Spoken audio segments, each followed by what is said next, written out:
o poder da oração, e quando você a direciona para um propósito, existe um levante muito grande, uma batalha espiritual travada. Quer saber como vencê-la? Neemias nos ensina isso.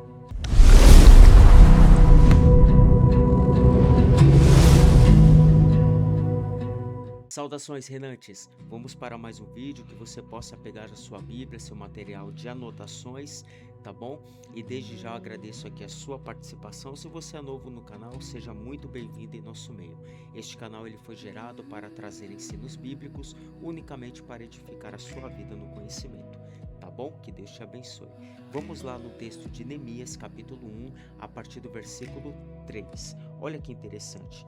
E eles me responderam: os restantes, os que sobreviveram ao exílio e se encontram lá na província, estão em grande miséria e humilhação. As muralhas de Jerusalém continuam em ruínas e os seus portões foram destruídos pelo fogo. Perceba que Neemias agora, dentro deste contexto, ele soube de uma notícia em relação ao seu povo e à sua cidade. E isso lhe trouxe uma grande tristeza. Por isso que no versículo 4, diz assim: quando ouvi estas palavras, eu me sentei, chorei e lamentei por alguns dias. Fiquei jejuando e orando diante do Deus dos céus. Esta oração, na realidade, é uma súplica de lamento buscando um favor em Deus. Dentro desta súplica de lamento, agora ele faz um pedido. Olha lá no versículo 11. Ah, Senhor, estejam atentos os teus ouvidos à oração do teu servo e à oração dos teus servos que se agradam de temer o teu nome. Faze com que teu servo seja bem-sucedido hoje e encontre misericórdia diante desse homem. Aqui ele faz um pedido. Aqui ele pede uma providência divina para intervir nesta situação e ajudar o seu povo e a sua cidade. Neemias ele tem uma resposta imediata de Deus. Olha no capítulo 2, a partir do versículo 4. O rei me disse: o que você me pede agora? Ou seja, o rei está falando para Neemias: pede-me, o que você precisa? O que eu posso te fazer agora? O rei está dando as condições para Neemias, é só ele pedir. Então orei ao Deus dos céus e disse ao rei. Agora olha esse detalhe, Neemias ele era copeiro do rei. E neste contexto ele está levando o vinho ao rei, Artaxerxes. E o vinho, em algumas ocasiões, ele tem símbolo de alegria. Mas o rei percebe na sua face que ele está triste. Como alguém que está servindo o vinho, que é símbolo de alegria, possa estar entristecido? E o rei acha estranho. E logo ele diz: é tristeza do profundo da alma, não é, Neemias? E agora o rei lhe dá uma condição: pode me pedir o que você quiser, como eu posso te ajudar? E o interessante é que a Bíblia diz que antes de Neemias pedir, então orei ao Deus dos céus. Olha o posicionamento desse camarada. Eu quero aqui conjecturar, ok? Talvez no momento que o rei pediu, porque a Bíblia não diz que Neemias saiu para orar. A Bíblia não diz que Neemias disse para o rei: olha, rei, espera 5 minutinhos que eu vou consultar o Senhor e já venho com a resposta. A Bíblia não diz isso. Quando o rei fala para Neemias, faz a pergunta para Neemias: o que você pede? Qual é o seu pedido? A Bíblia diz que Neemias orou a Deus naquele momento. Então eu estou aqui conjecturando, talvez Neemias, no seu pensamento ele disse: Senhor, eu vou falar aquilo que eu orei ao Senhor. Ou talvez Neemias, no seu profundo do espírito, está agradecendo a Deus, porque agora Deus está usando a vida do rei para que Neemias pudesse alcançar o propósito. Percebe isso? Então ele está posicionado, ele ora a Deus e no mesmo momento ele já dá a resposta: se for do seu agrado, ó rei, se este seu servo encontrou favor em sua presença, peço que o rei me envie ajudar a cidade onde estão os túmulos dos meus pais, para que eu a reconstrua.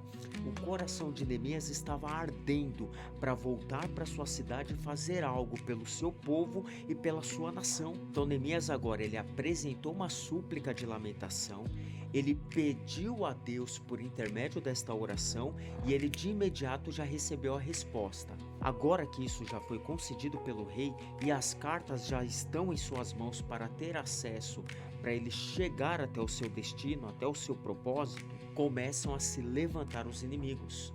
Ainda no capítulo 2, versículo 10. Mas Sanbalate, o horonita, e Tobias, o servo amonita, ficaram sabendo disto, e não lhes agradou nem um pouco que alguém estivesse interessado no bem dos filhos de Israel. Mas Neemias não está nem aí. Ele sabe quem ele serve, ele está posicionado e ele está de olho no propósito. E aqui existe um segredo.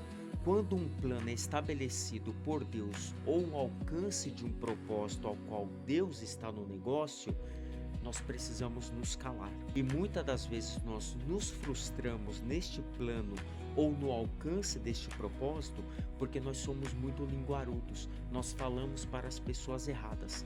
Neste momento nós precisamos nos calar e só revelar este plano no momento oportuno. Ainda no capítulo 2, a partir do versículo 12, vai lá comigo. Grifa aí, tá? Anote aí. Me levantei à noite junto com os poucos homens que estavam comigo.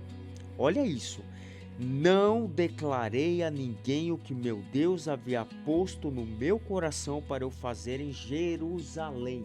Todo plano, todo alvo, todo propósito que Deus estabelecer sobre a sua vida ou através dela, se cale. Espere um momento oportuno para a revelação. Grifa aí, querido. Grifa que isso daqui é muito importante. Isso é muito importante. Continuando o texto, não havia comigo animal algum, a não ser o que eu montava. De noite saí pelo portão do vale em direção à fonte do dragão e ao portão do monturo, e inspecionei as muralhas de Jerusalém, ou seja, ele já avistou o propósito que ele iria realizar. Ele já está vendo que ninguém mais consegue ver, por isso que nós devemos manter calados os planos de Deus. Porque o que nós enxergamos, as pessoas não enxergam. A visão que Deus nos dá, elas não vão entender. Olha o versículo 16. Os magistrados não sabiam onde eu tinha ido, nem o que tinha feito. Ninguém precisa saber de nada, pois até ali eu não havia declarado coisa alguma, nem aos judeus, nem aos sacerdotes, nem aos nobres, nem aos magistrados, nem aos demais que iriam fazer a obra, ou seja, as pessoas que estavam selecionadas para ajudá-lo a reconstruir, ele ainda não tinha declarado, ele ainda não tinha revelado o porquê, qual o propósito. E os ataques eles vão continuar. Os inimigos já se levantaram, agora eles vão te confrontar. Ainda no capítulo 2, versículo 19, vai lá comigo. Olha isso. Porém, quando Sanbalate o horonita, Tobias o amonita e um árabe chamado Gesem souberam disso, zombaram de nós e nos desprezaram, dizendo: o que é isso que vocês estão fazendo? Querem se rebelar contra o rei? Pegou?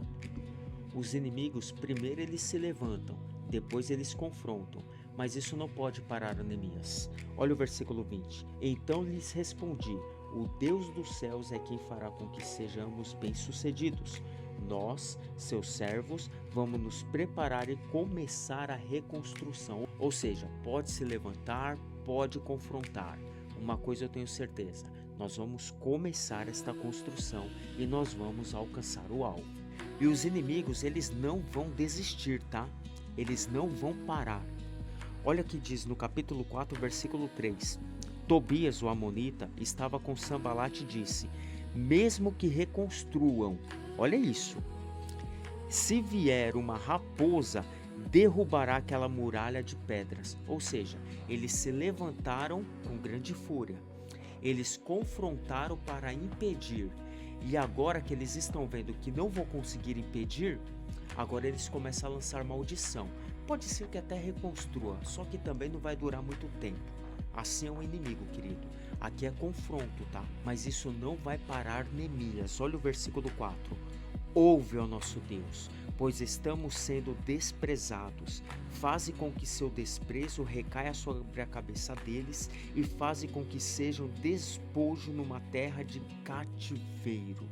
Neemias sabe que Deus está com ele. Neemias sabe que foi o próprio Deus que o direcionou para este local, foi o próprio Deus que o colocou de frente ao rei, foi o próprio Deus que usou a vida do rei para lançar uma pergunta e é o próprio Deus que vai realizar toda esta obra. Ou seja, aquele que começou uma boa obra, ele é fiel para terminar.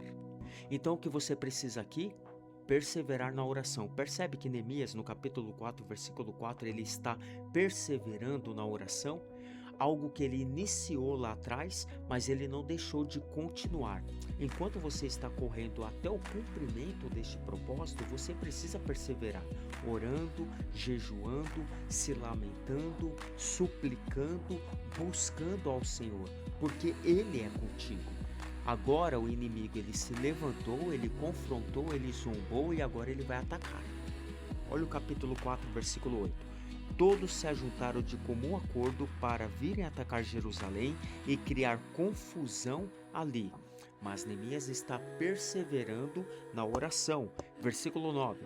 Porém nós oramos ao nosso Deus e como proteção pusemos guarda contra eles, de dia e de noite. Então, além de você se manter perseverando na oração e posicionado, agora você precisa começar a vigiar.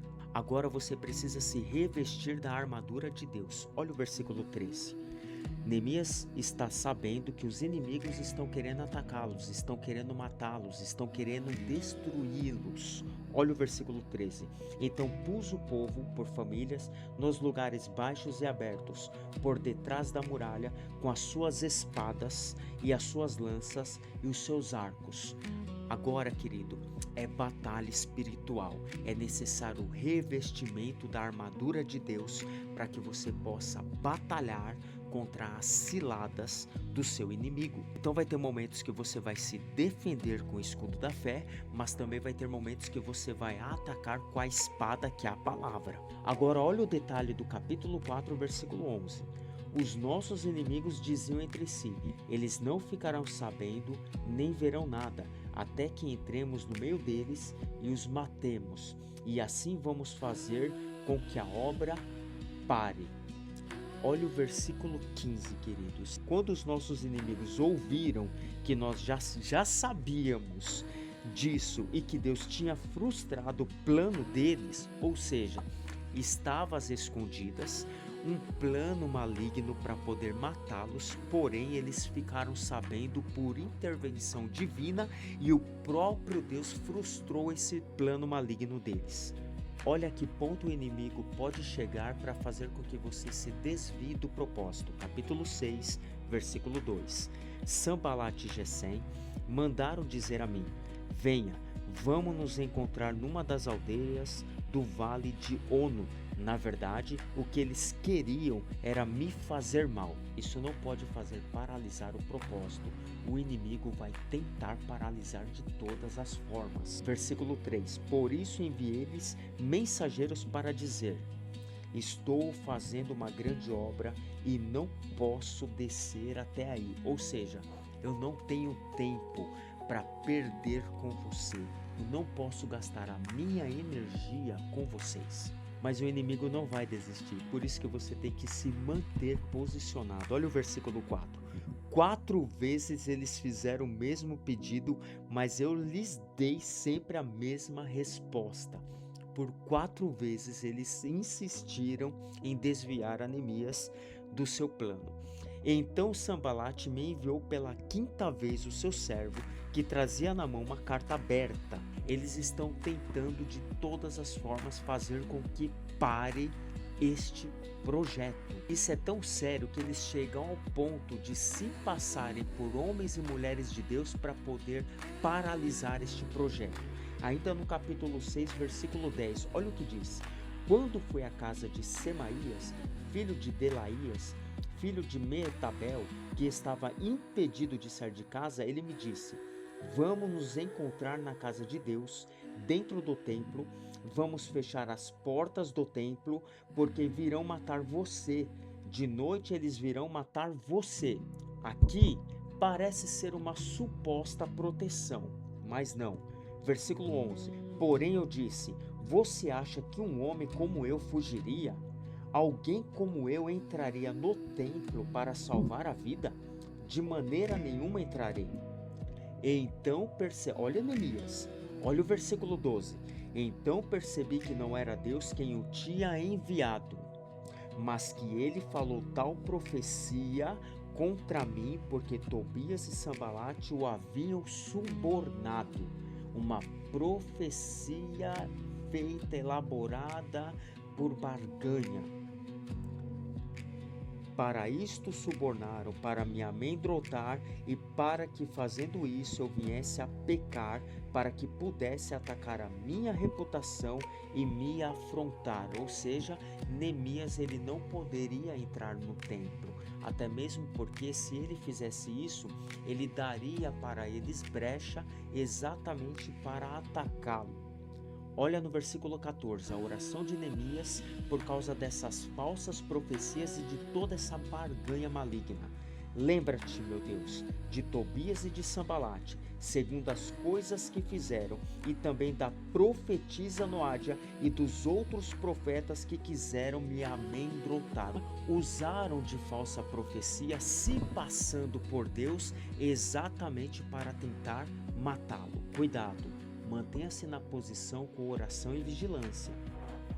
Então Neemias ele começa com uma súplica, ele pede a Deus, ele recebe a resposta de Deus, ele é direcionado para o propósito, ele inicia o propósito com toda essa batalha espiritual e levante do inimigo, ele com muita luta, com muita perseverança, orando a Deus, ele consegue alcançar o propósito. Capítulo 6 ainda no versículo 15, a reconstrução da muralha foi terminada aos 25 dias do mês de Elu, em 52 dias. Não precisa de muito tempo para você alcançar aquilo que Deus planejou.